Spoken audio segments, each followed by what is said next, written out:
نام تموقع بشلام عليكم شنتويتون برخصت أطرايد أديوم تلهيوي إيشت إيتون كبون سبايلا بصيخة خدية أديو أنا خدوت رابا جرتا اتلي أرخ رابا أنقايا قد اتلي رابا إيقارة قاتو جاري كلن إيقارة متقاتو سبب أرخن بير ليبل رابا بيو البان خيوت داتوراي وكتاب زكتيبه له بتقبل بشينا شمو إلى Professor Hannibal Travis. Professor Travis إلى graduate via من Harvard University جو لا عدي مقروية لجو University جو فلوريدا إتر إتلي رابع درجة جوري و International Law قد والت فيليتا بكلويتا عدي مقروية له إتر إتلاني قارة رابقة فقدل علدها برسخزبة أنا منو خكمة بقارة بخشام قد رابع أنا خاينة أختوخن جشكان مغبة بتمبسميتون بيه وبتبشيتون مرشة. Professor Hannibal, this is Noray. It's an honor to have you on our TV. Thank you, Noray, for having me on your show. Professor Travis, honestly, we are going to go to the subject. I don't think we have a very short time of 45 to 50 minutes. So I'm going to go to subject and start my questioning if possible. And, in last 130 years, 1840, 1845, 15, and so on, we have been, genocide has committed to our nation constantly, and we have been almost demolished in Middle East. Even they didn't let us go to legal nation to introduce ourselves. Instead, Turkey, with all the genocide that they did towards Christians, especially Armenian and Assyrian and Greeks, they were accepted. And this has harmed us quite a lot. Our population at that time in Turkey probably was 6-7 million. Now is less than 1%. And the same goes in Iraq and in Syria. Is there anything you can say to our audience to see what's happening to us? Well, thank you. I started looking into this issue in the early 2000s. I had studied a bit of human rights law at university and in law school. And if you read the history of human rights law, including humanitarian intervention, drafting of the Genocide Convention, controversies about human rights in UN bodies and so forth, you'll often read about the Armenians as an example, along with the Greeks of the 19th century, of humanitarian interventions or humanitarian discourse between nations, and of the Armenians as an example of genocide that was cited by the person who developed the concept of genocide, by the United States when it recognized the concept of genocide, and by some other countries when they recognized the Armenian genocide in parliament. However, there was a bit of a gap with the Assyrian part of the genocide. It had been articulated and constructed as a mainly Armenian experience affecting 1.4, 1.5 million Armenians, without mentioning other peoples, notably Assyrians and Greeks. So I've been doing this research for about 15 years into the particular Assyrian and Greek regions of the Ottoman Empire and northwestern Persia, and to a lesser extent, northern Mesopotamia or Iraq, about what was their experience during the genocide. Were any comparisons made between Assyrians and Armenians, between Greeks and Armenians? Did they suffer the same sorts of tactics? Was the reasoning or the rhetoric the same of the state or other perpetrators? And was the outcome similar or different? And in some ways, I found a lot of shared evidence and comparisons and rhetoric that was similar, but there are certainly different outcomes in some regions, notably the Armenian state, nation state, but I could go on from there. In America, I can say Assyrian Federation, Assyrian organizations, for years, I have been witnessing a couple of times, they have gone to Washington, they have talked to senators, to congressmen, they pleaded to them for Assyrian causes. And they have promised, they keep promising, and we haven't seen anything happening to their promise.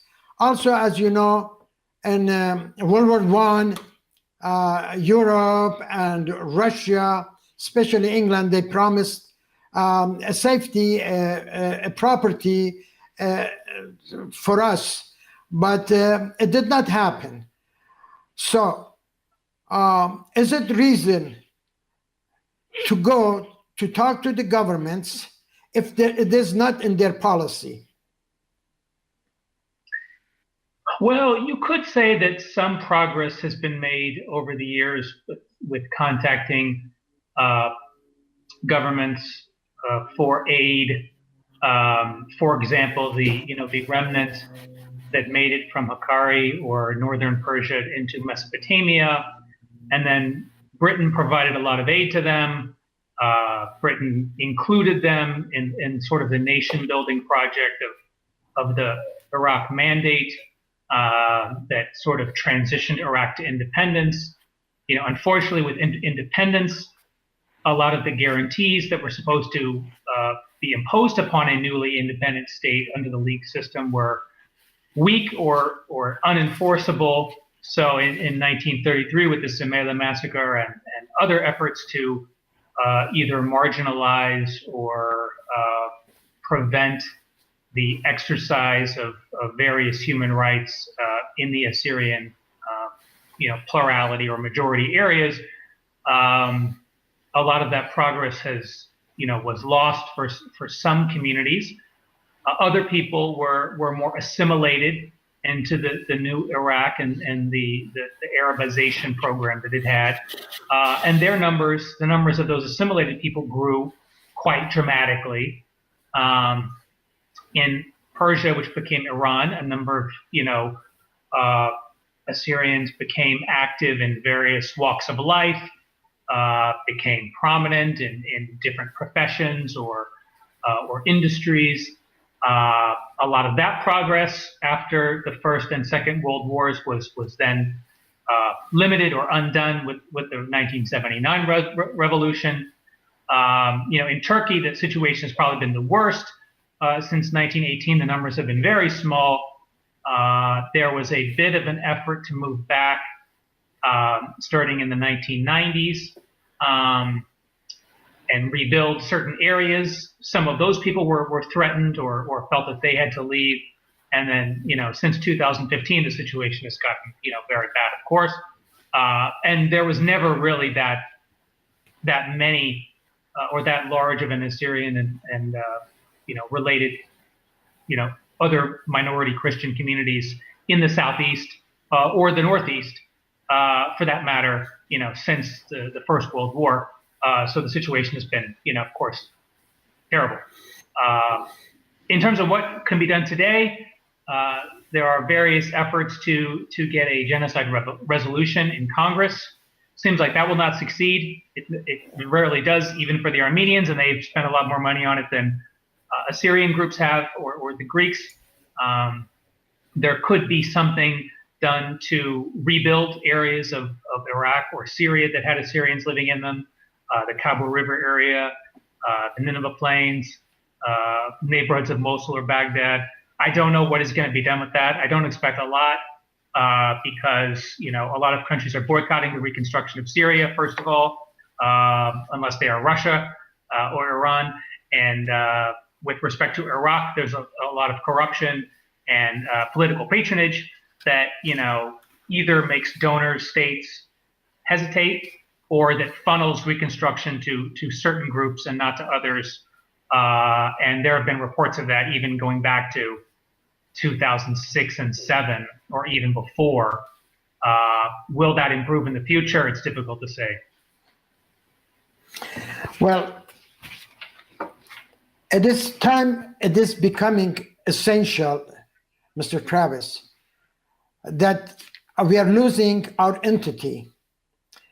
We are losing our language. We are losing our culture. We are losing everything that we have. Our young generations, they don't participate in Assyrian nationalities' causes. They go educate themselves and they marry strangers. They forget how to talk. They don't teach their kids speak Assyrian, Assyrian culture, Assyrian songs. And this is a problem that's becoming, which is very, very critical, that the parents are not doing their job, are not doing that responsibility towards the keeping our nation to go forward. It's losing our identity. What do you think about how can we approach our young generations to commit themselves to Assyrian cause, to their nationality, to their history? Is there any way you can suggest? I mean, there are very simple steps that can be taken, like subscribing to Nineveh Magazine or the Journal of Assyrian Academic Studies, or just receiving some kind of subscription news or podcast like the Assyrian podcast or the Assyrian International News, watching your show or other shows. In terms of language, I'm not the best person to speak to because I don't speak any Assyrian dialects, and I've never really lived in an area with a lot of Assyrian speakers in them other than my own relatives. So, I can't really speak very much to that. I know there are efforts through the Assyrian Heritage Trust. They recently had an event in London of Hakkari songs and poems in Assyrian dialects and a variety of other things. There's an article in the Nineveh magazine about it. There are efforts with the Assyrian Studies Association in California and the Assyria Foundation to do various things.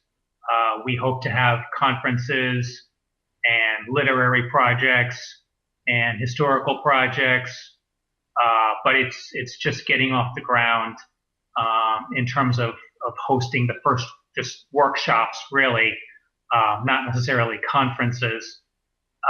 The Assyrian Policy Conference is another interesting one, and it's been held in Washington, D.C. or Arlington. A number of people there speak about cultural and educational affairs as well as historical matters. So there's a variety of outlets people can get involved in. I'm not sure, based upon different regions, how accessible they are to different regions of people and countries, because the diaspora is so broad and wide. But there are a lot of initiatives. I haven't even mentioned the European initiatives and the Australian initiatives in my little description. I was mostly talking about the U.S. projects. Is this I was reading another book, Mr. Travis.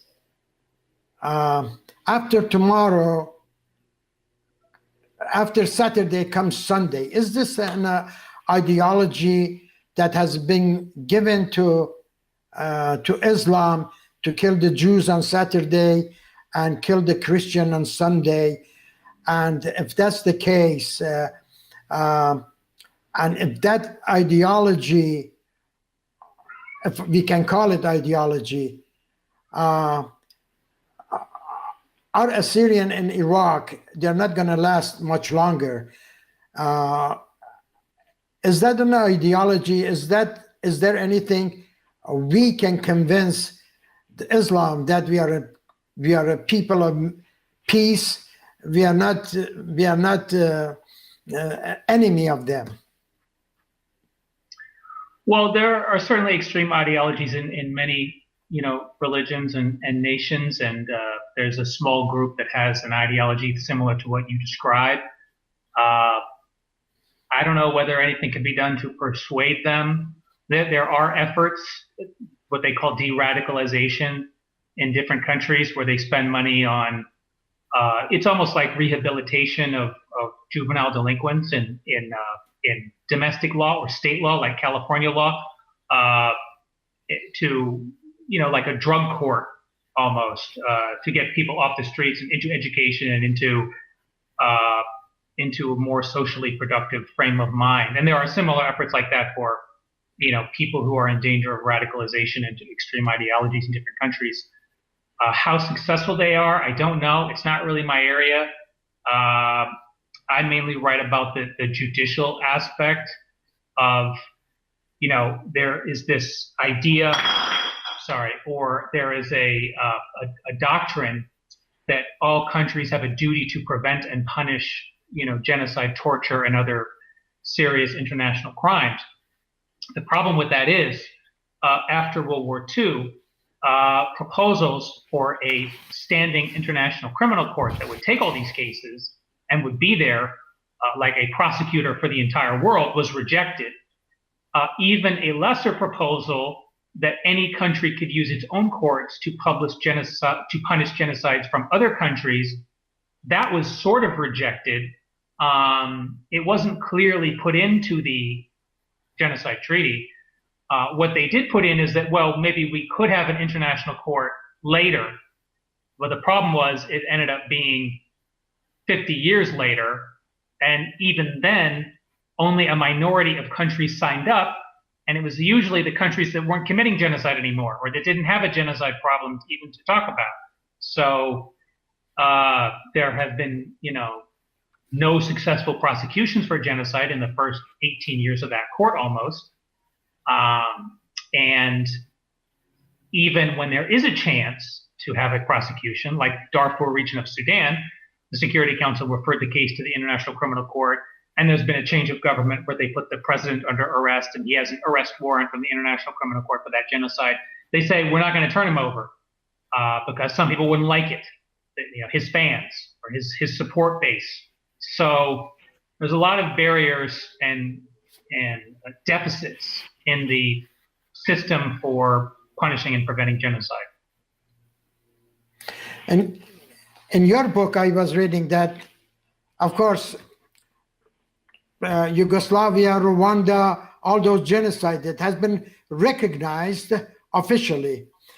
But Assyrian genocide throughout the history, honestly, the way it should be recognized, it has not been recognized at all. Even I was reading in your book, I just make a small note of it, that you have mentioned it in Ninwa magazine. Otto Gastro has said that Assyrian language is almost in extinction. And with that, do you think that cultural will be affected also? Certainly, it would make sense because culture goes along with language.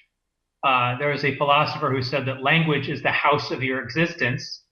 It's the place that you live, and you build all of your furniture and your life around it or with it as the tools. In copyright law, we call it the building blocks of creativity and of literature is the language. Another philosopher said the limits of my language are the limits of my world. So if you lose a language, you lose a part of the possible world, and you get assimilated into another world. A lot of people today are being assimilated into the Anglophone world, English-speaking world, or the Spanish-speaking world, or the Chinese-speaking world is equally large. Those are probably the three largest. There's also the French-speaking world, but probably the top three are English, Spanish, and Chinese. And Assyrians are not so much assimilated into the Chinese-speaking world, but into the English and Spanish certainly is an established phenomenon. Those who become Americanized or Europeanized in an English-speaking internet-using environment, even though they may be in Germany or Sweden or the Netherlands, there's still a very powerful presence of English as a second language and an international language of the internet and social media. So, and of popular culture and music and movies and everything else. So that is going to be increasingly the foundation of the world of the diaspora Assyrians is English language and culture. And all this other stuff, Syriac manuscripts, the language of the Eastern Rite masses, the history books, the names of the cities and towns, and the difference between one denomination and another denomination, and historic claims to this or that is all going to be forgotten, probably most eventually.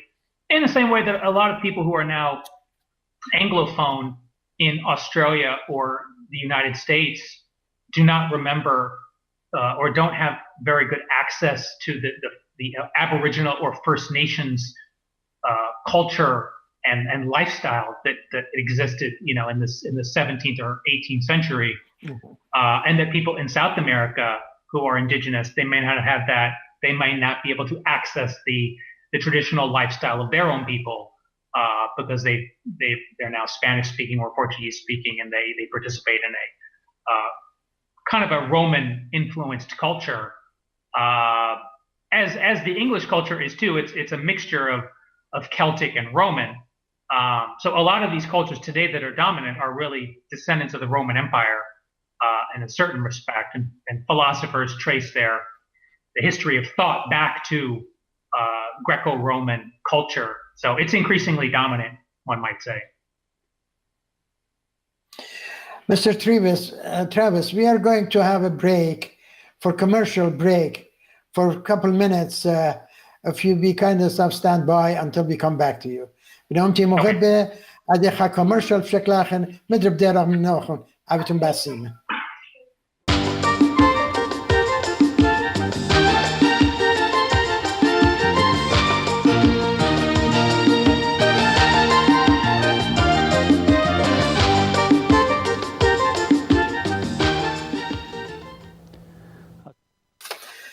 نونتي مغبة باسين بدارخ من نوخن. Mr. Travis, thank you for coming back to us. I would like to ask you a question regarding the book that you have written. Mr. Travis. Okay. Can you hear me? Yeah, I hear you. Okay. Mr. Travis, I want to go. You have written a very, very important book, The Genocide of Assyrian. I would like to introduce it to my audience. If you permit me, I'll speak in Assyrian, and then I'll come back to you, if you don't mind. نومتي مغبة هذا بغزايتون على السكرين بتاع التلفزيون. Professor Hannibal Travis خدنا كتاب The Assyrian Genocide, Cultural and Political Legacies. أكتب أنا خاصة من قريوبين اتمجد رابط دقرانة لي شنو خاق والله تان قاتوخ مستر هانيبال ترافيس إلى كمقري وكوندكت كافد جو ريسيرش كافد جو سامت سايبر لا قد خامندي رابع أن نقاتل الجدا زودة كتابة أنا منوخم بطلابن أباهي زونيتون اللي جانوخن قاريتون وإلا كيكا يال سروخن زمقريتون لي سبب مضوية لخائتوت ديان خا تشئيت ديان جدور الداور وداخل برخشخ كاماي جداها الزونة أكتابة أنا بخشابن كتابة الرابع نقايا بداية أخنا رابع كتابة اتلم بتشئيت الجانان بالجنسايد بترمتا بتخيوتا آتوريتا بألف الشنة إن أكتابة قد بروفيسور ترافيس كتيبو لي أنا مغبوب بين قد قاريتهم لي اتمجد رابا مجبانا رابا شخصية لي تشولشة لي قرية لي قد كتابة كتيبو لي إتار مدرس سافوي من قد أكتابة شكليتون لي جانوخن قاريتون مقريتون لقيال سروخن وكا خزمانوخن زسابيتون ليلة قد أنا أبنى خبزدس بعد إنا خامدي رابط دقرانا لي قد جاري أبين روخن وأبيتون قرية باسم رابط Mr. Travis, I was talking about your book. Really, it's very important from the past and the future and now. But I have a question. In your book, you have said, you have mentioned, already you spoke to it a little bit regarding European Court, human rights and others. And Iraq and Syria, you have mentioned it also.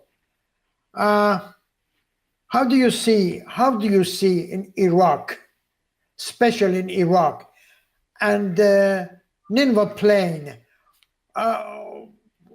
what can you tell us? Tell to our audience. Well, this book is, I think, one of the first to draw connections between the events of 1914 to 1924-25 up to the events of 2015, to 2025. Because a lot of books, Gabriel Yonin wrote a book in 1989 collecting a lot of the Assyrian documentary evidence and testimonies about the massacres. And she wrote a lot of introductions and analysis of those records from an academic point of view. Other people have done the same thing to greater or lesser degrees. David Gaunt did a whole book with Jan Bet-Sawoche and Racho Donef, and there are other books by Joseph Yacoub and other people. But a lot of them, they just end at 1918 or 1920.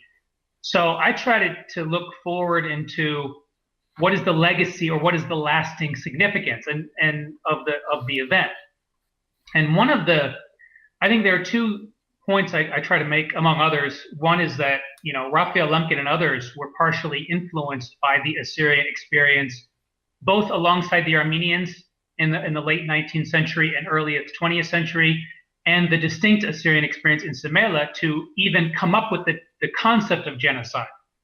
So some people will try to say, well, the Holocaust is a clear genocide, Bosnia and Rwanda are clear genocides, but Armenia and Assyria, those are controversial cases.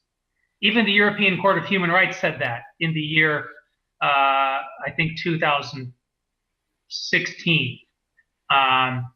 But actually, alongside the Holocaust, these 2 cases, Armenians and Assyrians, were 2 of the first 3 cases to even result in there being the word Völkermord in German or genocide in English, which is the murder of a people. And Raphael Lemkin who came up with the word in English. Other people came up with the word in German, and they were talking about Armenians and Greeks and to maybe sometimes Assyrians. It's not so clear. But Raphael Lemkin included in a lot of his writings, including writings he sent to the United Nations to get the treaty passed, he included Assyrians in that list. And oftentimes he was speaking about Semele, which of course was a smaller event numerically than what happened in Hakkari or Tur-Abdin or Urmia or even the people who died of disease and so forth the camps of Iraq, Bakuba and so forth camp.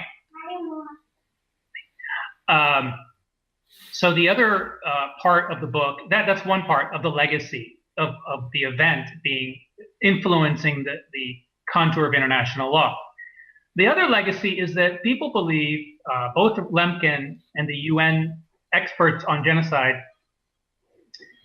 that a unpunished past genocide can be a warning factor for a future genocide, because it creates a situation where there's no fear of law, and the same ideology or groups can appear in a new guise or something.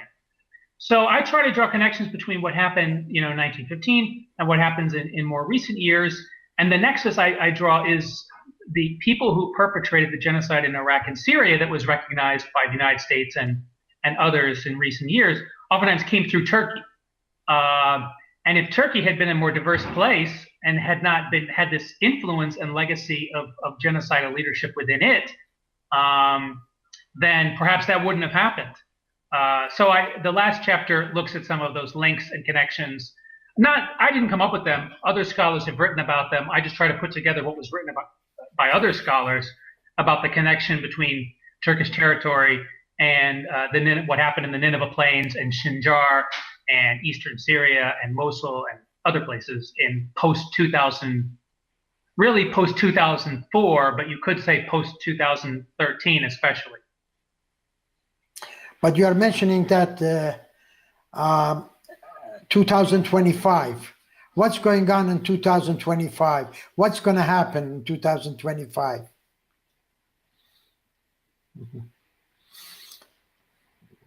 Oh, yeah. Like we were previously discussing, the trend is, and Otto Jastrow, the specialist in Turoyo dialect of Assyrian or Neo-Aramaic, he was predicting in the 1970s that 50 years from then, the Assyrian language, Surait or Sureth or there's different words for it, Turoyo, Suryoyo, Suryoye, that it would disappear. And the reason is the dwindling population in Turkey had gotten to such a low ebb that there wouldn't be a critical mass needed to keep the language going. I'm not sure whether that's true or not. I mean, there are still speakers there. There is activity at Deir al-Zafran and other monasteries. They try to have educational events. They've often been intimidated by the government. They're not supposed to run a school.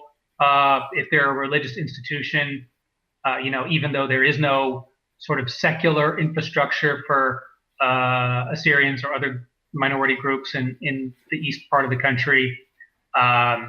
In Iraq, you could say that the language is even stronger, and to a lesser extent, Iran and Syria, just because the numbers are smaller in Iran and Syria. But perhaps the conditions are better in Iran. Even though, the population has declined by about half or more since 1979, it's a more peaceful place. In Iraq, of course, the number of Assyrian speakers, they don't really keep it by number. They keep it by religion. So the census of 1984 had a figure of 1.4 million Christians, but a lot of those could have been only Arabic speakers. The Chaldean Church has kept various numbers of 500,000 to 700,000 Chaldeans. Not clear how many of those speak Sureth or whatever they call their dialect of Assyrian. But of course, that number has probably declined since 2014 when the Nineveh Plains was kind of cleared out and people fled, Tel Keif and other places. Some of those people may have moved to Al-Kosh or Erbil or other places and still be Assyrian speakers. Some of them may have left to Australia or elsewhere, and the parents may speak Assyrian for the rest of their life, but the children, who knows? So, you probably can't say the language will disappear in the year 2025, but the compact community that feels like it has a future may, feel endangered or may disappear by 2025.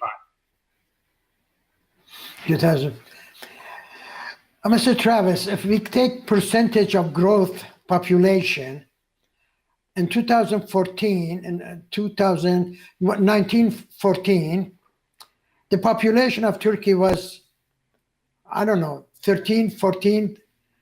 Now it's 82, 85 million. With that percentage, if there was no genocide, we would have, the Assyrian would have almost 12 to 13 million Assyrian living in Turkey. So see how important this genocide is toward us Assyrian, that we are less than 0.5% population in Turkey. Well, someone has to recognize it and pay attention to it. I don't know. Is there any way Armenian yesterday was April 24th. They did a fantastic work in Los Angeles. Some Assyrians participate in that genocide, and they did a wonderful, very beautiful work to recognize, for recognition of Armenian genocide. I mean, there should be a way to get rid of it. The second question I have, let's say if Turkey accept Assyrian or Armenian genocide, what is it for us? What is it for them? Yeah, the number is very interesting. I think I draw a comparison in my book to if the Assyrian population of southeastern Turkey, there was a British estimate of maybe something like 500,000 or 600,000 in the in the late 19th century. If it had grown alongside the Kurdish and Turkish population, it would be a nation, if it was its own nation, about the size of Azerbaijan or Libya, or even larger than those nations, which have, their own country, of course. Maybe even close to the size of, not Israel, but, some nations a little bit smaller than Israel. Oftentimes the populations that are focused on as victims of genocide have actually increased in number and have a nation and a country and are running the country. But they still have, genocide recognition, and the Assyrians who have smaller numbers and no country are not recognized and are viewed as a controversial case of genocide, which I think is surprising and illogical. As to what would genocide recognition do, it wouldn't necessarily do that much. When other genocides were recognized, it was part of a package of other policies, like recognizing Bosnia and Herzegovina as a separate country from Serbia and Montenegro, or recognizing the new government of Rwanda, led by the Rwandan Patriotic Front leader Paul Kagame, and so forth, or recognizing the state of Israel after World War II, or recognizing independent Armenia, either in the 1920s or the post-Soviet time, 1990 or something like that. But that's not going to happen with the Syrians. No, there's no political support for it, and it would be undefended if it did exist. So the second thing that could happen is some kind of reservation, autonomy, or compensation, and that's I describe in my first book. It's called Genocide in the Middle East. How a lot of groups have obtained some degree of compensation for what they regard as their genocide, and others might not, either in their own country, payments from the government, like payments to Native American tribes or Canadian First Nations or Aboriginal Australians or South Africans, the majority Black population of South Africa, or people who file suit in American courts, like Bosnian Muslim victims seeking damages in the United States court, or victims of other atrocities filing lawsuits in the United States courts. That probably is not going to happen either, because the Turkish courts won't recognize the cause of action. The other courts in the Middle East probably won't recognize it. The United States has moved away from that kind of a lawsuit. Europe has moved away from that kind of a lawsuit. Even when Greece and Italy sort of agreed that, Greek victims of the Nazis should obtain compensation for being killed by the Nazis, the European Court of Justice was against it. So there's not really anywhere to go for a lawsuit at this point. There could be something like cultural reparations, cultural compensation, like we have in the United States. Some people link the issue of the Native American casino revenue to the plight of the Native Americans in the 19th century, that they were persecuted and maybe there was a genocide. So not only do they have reservations, but they have this special income stream that other groups don't have, and that lets them have cultural events in their own schools and everything else. Something like that could happen in the far future. And I think remembering, that there is this distinct group, they have their own history, they are a minority, they have a different culture historically, and they were a victim of this attempt to eliminate their culture, would be helpful in obtaining this kind of cultural compensation. Thank you, Mr. Travis. I might have one last question. Actually, it's not a question, it's a suggestion. I would like to see how you're going to elaborate on my suggestion, because I don't know how much time I have. I don't think we have too much of a time. However, we have tried to have a parliament, Assyrian parliament, throughout a few organizations have tried to do it.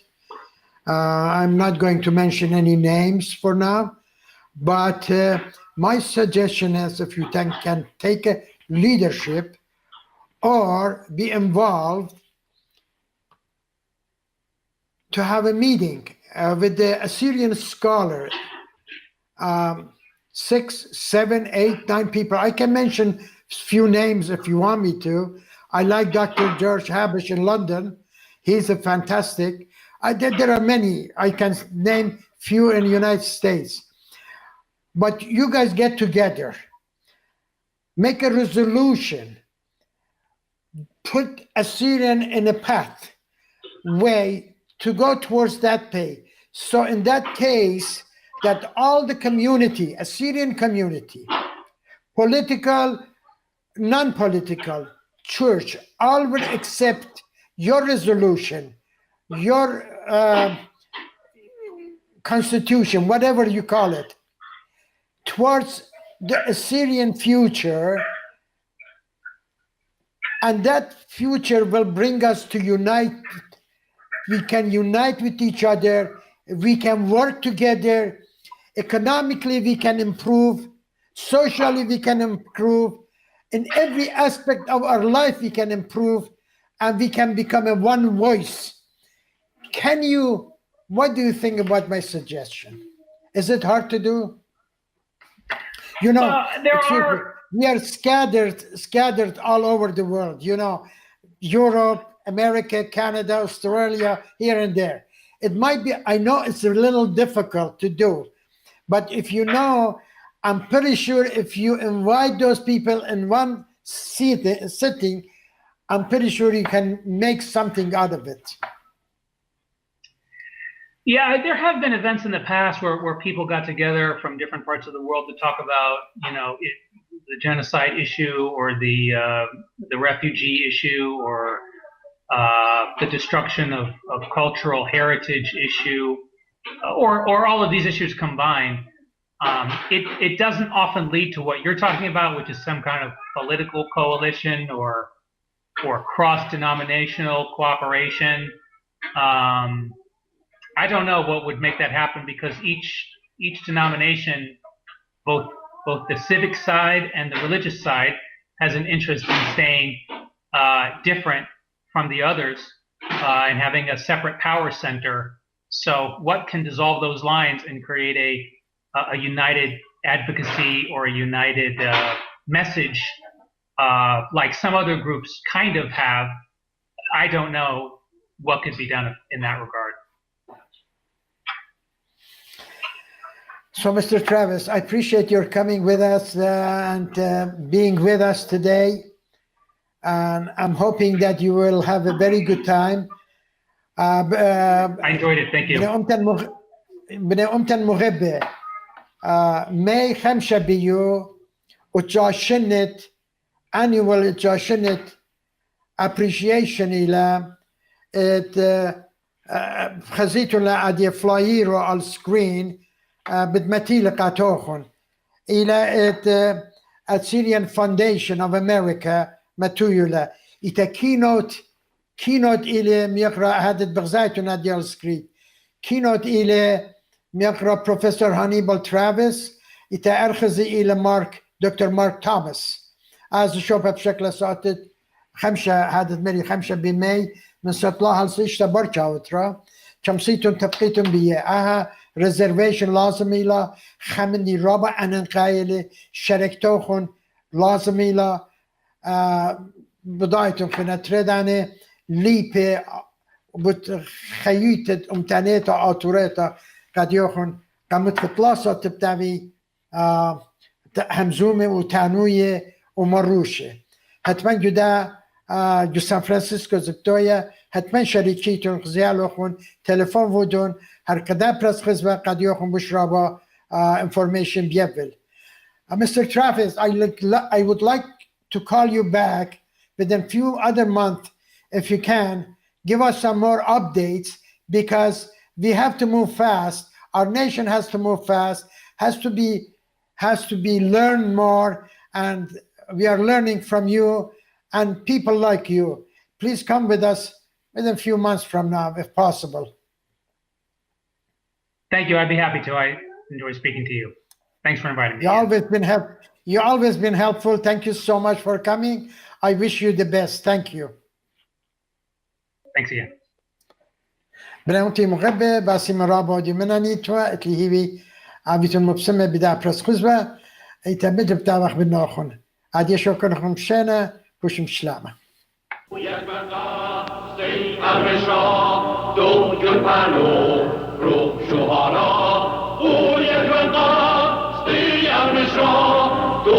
Palo